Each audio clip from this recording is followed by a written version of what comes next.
Hello प्रिय देशवासियों, नमस्कार। आज अम्बेडकरवाद बनाम आडंबरवाद चैनल में आपका स्वागत है। मैं तहे दिल से आपका अभिनंदन करता हूं, वंदन करता हूं, नमन करता हूं। आज मैं अम्बेडकर जी के उस बिंदुओं पर विचार करेंगे जो किताबों के साथ उन्होंने समय गुजारा। किताबें इंसान के जिंदगी की सबसे बड़ी मित्र होती है। किताबें हर पल, हर क्षण, हर कदम पे हमारा साथ देती हैं। किताबें कभी भी हमें जीवन में धोखा नहीं देती। किताबें दुख और सुख में हमेशा हमारी साथ देती हैं। जब दुख का समय आता है तो ये किताबें हमें सांत्वना देती हैं, और जब सुख का समय आता है तो ये किताबें हमारे सुख में वृद्धि करती हैं। तो किताबें हमेशा हमारे जीवन में मार्गदर्शन देने का काम करती हैं, इंस्पायर करने का काम करती हैं।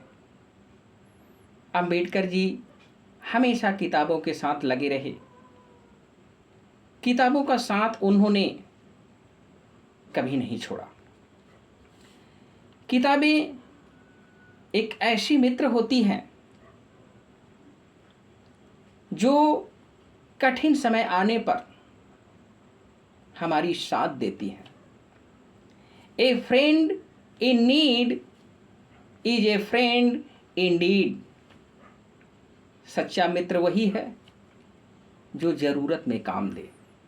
किताबें यही काम करती हैं। किताबें हमको जो देती हैं, हम जिंदगी भर उन किताबों के ऋणी रहते हैं।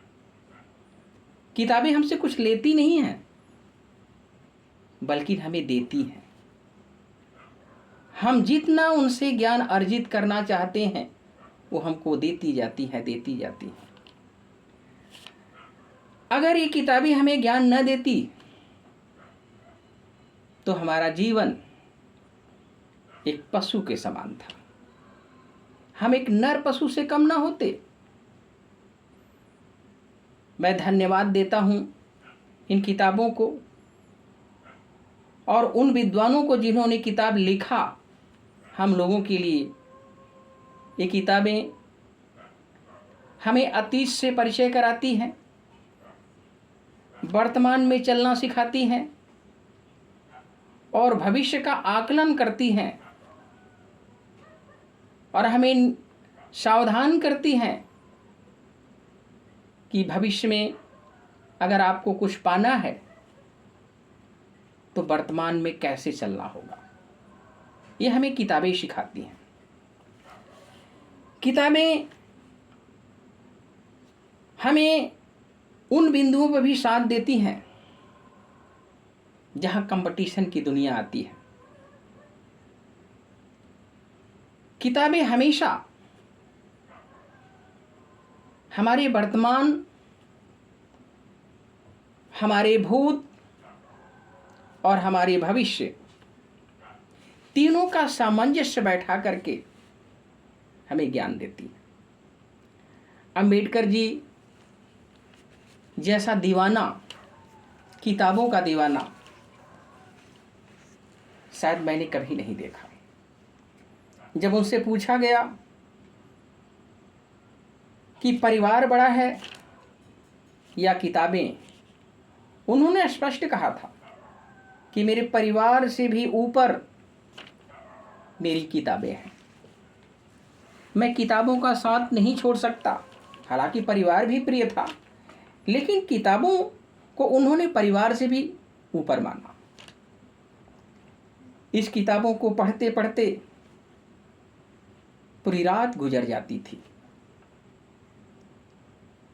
पता नहीं कितनी रात बिना सोए इन्होंने गुजार दिया इस देश समाज की सेवा करने के लिए। जब कोलंबिया विश्वविद्यालय में अध्ययन कर रहे थे तो पुस्तकालय खुलने से पहले वो पहुंच जाते थे और खूब मन लगा के अध्ययन करते थे। यहाँ तक कि किताब उस पुस्तकालय के बंद होने का अगर समय हो जाता था तब पर भी ये बैठे रहते थे। पुस्तकालय अध्यक्ष बत्तियां बुझा देता था, इनको दबाव देकर के बाहर निकाला जाता था और जब ये बाहर निकलते थे तो इनके पास तमाम पन्नों का नोट्स होता था। वो उन किताबों का होता था जो उन्होंने दिन भर बैठ करके अध्ययन किया है।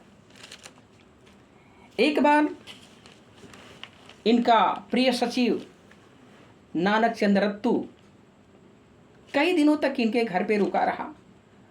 अंबेडकर जी पढ़ाई में लीन थे। वो सोच रहा था घर जाने के लिए। अंबेडकर जी की न पढ़ाई खत्म होती थी न नानक चंद्र रत्तू को घर जाने का अवसर मिलता था। एक दिन नानक चंद्र रत्तू ने एक तरकीब सोचा, कहा लाइन ही कट कर देते हैं। और यही करता है, जा करके लाइट को जब कट करता है तो अंबेडकर जी तूफान की तरह बिगड़ जाते हैं, चिल्लाने लगते हैं नानक चंद्र रत्तू को। अंत में नानक चंद्र रत्तू को भाग करके फिर लाइन को ज्वाइन करना पड़ता है और अंबेडकर जी पढ़ाई करते हैं। ये था पढ़ाई का नशा। कहते हैं सुंदर वही होता है जो सुंदर कार्य करता है। Handsome is that handsome does. दूसरी घटना है, महात्मा गांधी पूना के यरवदा जेल में जब आमरण अनशन कर रहे थे तो वहां से एबी टक्कर नाम का एक व्यक्ति अंबेडकर जी से मिलने आता है उस मुद्दे पर, अनशन के मुद्दे पर। उस समय अंबेडकर जी पढ़ाई कर रहे थे। वो इंसान घंटों बैठ कर के इंतजार करता है कि अंबेडकर जी की पढ़ाई खत्म हो और मैं उनसे मुलाकात करूं। अंत में जाकर के वो 5 मिनट देते हैं, बातचीत करते हैं, कहते हैं इससे ज़्यादा मैं समय नहीं दे पाऊंगा क्योंकि मैं किताबें पढ़ रहा हूं। तो ये किताबों का नशा था।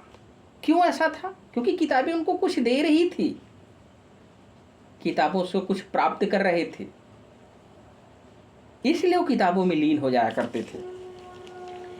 एक बार इतना वो पढ़ाई करते थे कि पढ़ाई का प्रभाव आंखों पे पड़ने लगा। उनको लगा कि हमारी आंखें शायद धीरे धीरे अपनी रोशनी छीन लेंगी। वो फूट फूट करके रो रहे थे, लेकिन शायद ईश्वर का सौभाग्य है कि उनकी आंखें ठीक हो गई और वो लगातार अध्ययन करते रहे। इसके बाद आगे एक घटना आती है कि उनकी एक कुतिया थी मोहिनी। अंबेडकर जी रात भर पढ़ाई करते थे और पढ़ाई करते करते सुबह हो गई। और जब सुबह होती है तो मोहिनी कुतिया जाती है अंबेडकर जी से हाथ मिलाने के लिए। तब जाकर के अंबेडकर जी को पता चलता है कि ओ तो सुबह हो गया। उसके बाद उस कुतिया को वापस भेजते हैं, कहते हैं जाओ तुम दूध पी लो, और फिर पढ़ाई करने लगते हैं। तो ये था नशा उनका। जिंदगी में कुछ ऐसी किताबें रहीं जिनको अंबेडकर जी पढ़ते हुए रो पड़े थे। उन किताबों का नाम है लाइफ ऑफ टॉल्स्टॉय। को पढ़ते हुए उन्होंने रो दिया था, क्योंकि जो कहानी उन्होंने पढ़ा वो उनको अंदर से उद्वेलित कर गई। दूसरी किताब थी ह्यूगो लेस मिजरेबल। इस किताब को भी पढ़ने के बाद अंबेडकर जी फूट फूट करके रोए थे। तीसरी किताब थी थॉमस हार्डी की फार फ्रॉम मैडी क्राउड। ये तीनों किताबें ऐसी थी जो शायद इनकी जिंदगी से जुड़ी हुई थी, इनकी जिंदगी के संदेश को दे रही थी, और जब ये पढ़ते थे तो भावुक होकर के रो पड़ते थे। किताबें मंगाने के लिए ये विदेश तक अपने मित्र को सेट किए हुए थे। एक लेडी एफ थी, इंडिया में बैठ करके लेटर लिखते थे लेडी एफ को कि मुझे ये किताबें चाहिए, अब मुझे आप भेज दीजिए। लेडी एफ काफ़ी सहयोग करती थी, वहाँ से किताबें खरीद करके इनको भेजती थी।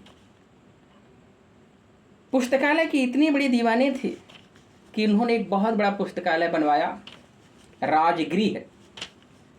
और ये नाम राजगृह उन्होंने रखा है गौतम बुद्ध के महल के नाम के ऊपर, क्योंकि गौतम बुद्ध के महल का नाम भी राजगृह ही था।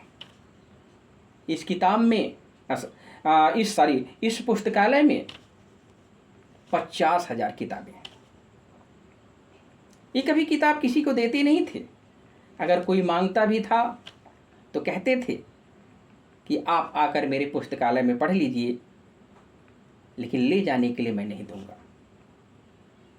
तो इतने बड़े दीवाने ने अध्ययन किया और इसका नतीजा रहा कि ये 32 डिग्री प्राप्त किए, 9 भाषाओं का ज्ञान इनके अंदर आया, 64 भाषाओं के मास्टर बने।